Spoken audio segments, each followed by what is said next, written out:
Morning, guys. Welcome to Coffee Chat. Mm-hmm. Wow, I'll tell you what. Now, guys, can you see the steam coming off my cup there? I don't know if you can see it just yet or not, but it is getting a bit cooler out here as these days that we get closer into, the fall and going into November, December and stuff like that. But I'll tell you, it is still so beautiful, and it is amazing to come out here and take this time to sit down and you and I can share a cup together. I'll tell you, it is really a big deal to me. That's for sure. Mm-hmm. Absolutely one of the best parts of my day. Now, guys, what we're going to talk about today, what I'm going to share with you today, I'll tell you, if you want to know if we're in trouble, this says it all. I was reading an article how this, city in Georgia, I think it's Lenox, Georgia, actually. So they had an investigation. I guess their auditor general was out there investigating the town for their speeding tickets on their I-75 over there. And get this, they had been altering the tickets to get around a state provision that the tickets can't be anything more than 35% of what some number there. But instead of calling them speeding tickets, they're citing people for unsafe driving. And they found out in this investigation that over 40% of the city's budget has been coming from all these inflated tickets, which are nothing but hooey and were, fraudulently altered and stuff like that. Now, things are getting bad when you got municipalities out there fudging the tickets and saying that people went way faster than they were, and on and on and on. Because most people, they don't have the time, nor the energy, nor the effort to go into traffic court and to sit there all day or however long it takes to defend themselves against the ticket or to get it reduced and this that. So most people just capitulate and pay these fines because they just think the hassle is not worth it, that kind of thing.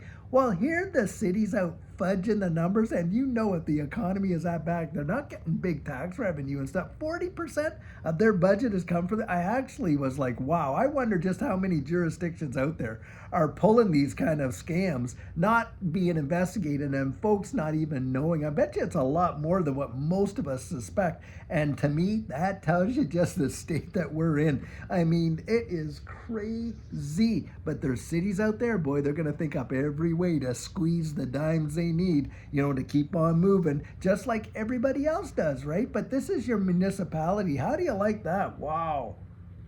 Mm-hmm. I'll tell you, if I was one of the people in that jurisdiction, in that municipality city there, I would be running for office, and I would literally campaign on the fact that the people sitting in there now, all the BS that they're pulling and stuff like that, because I think that would just outrage, the citizens enough that they would just want to turf them right out of there, that kind of thing. But that's the kind of stuff that is going on now. Do you not think that they're doing that on a, just forget about a municipal level? What about a state level, or as we know with the whole system we got here federally and stuff like that? Federal Reserve out there printing money like it is going out of style. Now, we know it's just a proverbial print, right? Because they're not actually churning up, they're just punching in numbers, punching in numbers. And when you think about the amounts, I mean, actually, what, 1 trillion plus in less than 90 days, every 90 days, another $1 trillion being pumped into the system, stuff like that, devaluing our currency like crazy, and of course pushing all this money and buying the debt and the whole debt cycle, the quantitative easing and everything. And now of course they're not calling it that, but that's exactly what it is, and on and on and on. Well, this other article that I was reading was talking about Costco, and how Costco, of course, is, they've been selling these gold bars, and they've been doing it for a while, but guys, they cannot keep them on the shelf for 10 minutes. They're just flying out the door. And think about that. Gold is at an all-time high, but the retail demand to get it is crazy.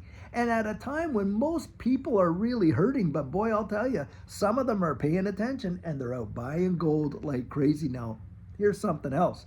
Most central banks around the wide world right now are betting against their own system. Now, that tells you just how bad things are, guys. They're out there buying up gold like it is no tomorrow. Absolutely just gobbling up like crazy. And that speaks volumes. You really don't have to look too hard to get the temperature of what's going on in this marketplace, do you? And that's why I look at this digital asset space, the distributed ledger technology that we're talking about all the time, and how it is changing the wide world and what they're moving us into, guys. It's happening, and it's happening way faster than what most people think is happening. And I was just reading another article there today where another XRP exchange traded fund application has been made, even in lieu of the fact that we've got this, whole SEC quasi appeal because they've only filed a notice of intention out there. Yet you've got all these companies that are now filing these applications for new ETFs and things like that. I mean, this is wild, guys. I'll tell you. And you don't want to be missing it. I mean, if you're paying attention at all, look at what they're doing. Don't listen to all they're saying, because I'll tell you guys, it's the whole don't do as I say, do as I do kind of deal and all this kind of stuff or whatever. I forget how that goes. My dad used to throw that out to me all the time. I'd say, well, Dad, you're doing this. And he'd say, hey, don't do it. Do as I say, not as I do. Or so, I don't know, something like that. But needless to say, that is exactly what it's like. These big players are out there and they're gobbling this space up like crazy. And a question that always comes out, well, if the volume is that high, billions of dollars a day, 24-hour volume into the billions, not just for old Bitcoin, but even XRP, trading billions of dollars in a day. I think one day it was like 1.3 billion or something like that. And of course, well, that's just selling. Well, come on, guys. If people are selling, then other people are buying, right? I mean, you can't sell into the thin air. So obviously, it's buying pressure just as much as it is people selling, right? That's how markets work.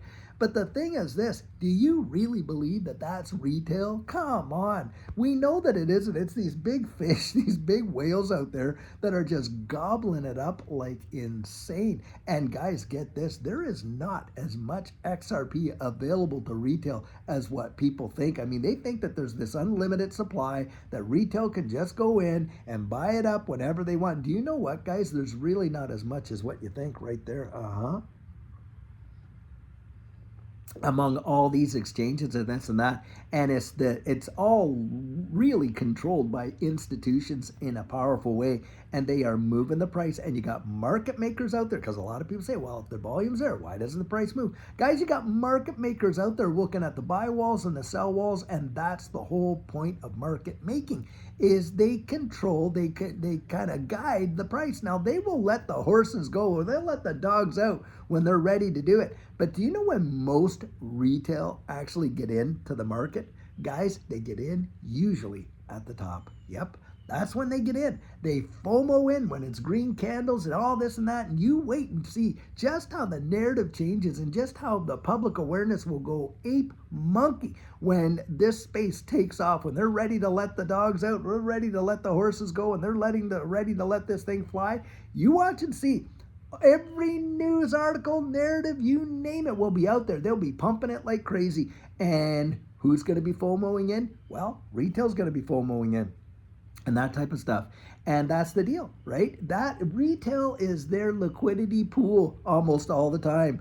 And they go out there and they do it. And I'll tell you, boom, it is fast. It is fast. At least that's how I experienced it. That's how Judy experienced it.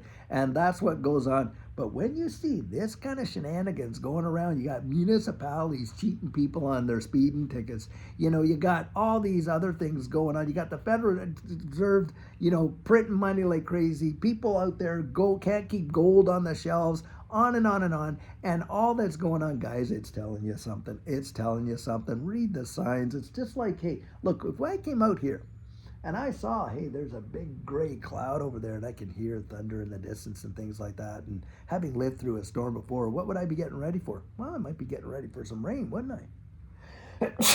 Wow, look at that right there. Bless me. Sorry, guys. Excuse me for sneezing like that, but hey. But that's what I would be doing, right? I'd be looking and I say, okay, I can see something's coming on the horizon here. I'm going to prepare for it, because we've had some big storm surges here, and of course Texas, and we're in the hail belt, don't you know? I laugh when I say that, because when we first moved down there, be down here, one of our insurance agents said, well, you're in the hail belt. And Judy said, the hell belt? Not the hail belt, the hail belt. Hail, not Hell. But it's just the way she said it and the way it sounded. It's like, what are you talking about here? But no, it's because where we are in this area of Texas is really big tornado country. And we've had a few tornado warnings where we literally had to huddle in our, tornado room that we have there in the house kind of thing and just kind of wait it out. We've had a couple of times like that. So if I saw something like that coming over here, I would be getting myself ready. Well, guys, if we can see the signs in the economy and what's coming, don't you think it's a little bit wise to get ready for it and to at least put yourself in a position where you're not a victim of it, where you may even very well have the ability to profit from it or prosper from it or actually see it be a benefit to you? Not so you could just help yourself, maybe you could help others and things like that. And that's how I look at it, guys. Don't just sit there idly by watching all this stuff go on and ignore it and thinking, oh, well, I just hope it goes away. Because usually, guys, it doesn't go away. That's usually that's been my experience anyway. Boy, am I ever enjoying this cup today, I'll tell you what. Guys, we are having just an amazing day. I hope that wherever you are in the wide world, you're having an amazing day as well. And until later on, guys, when we have a fabulous video for you. Oh, before I go, actually, I was about to go, but before I do, I want you to check out the video that we did last night on XRP Unleashed. Guys, this is really a big deal for this community.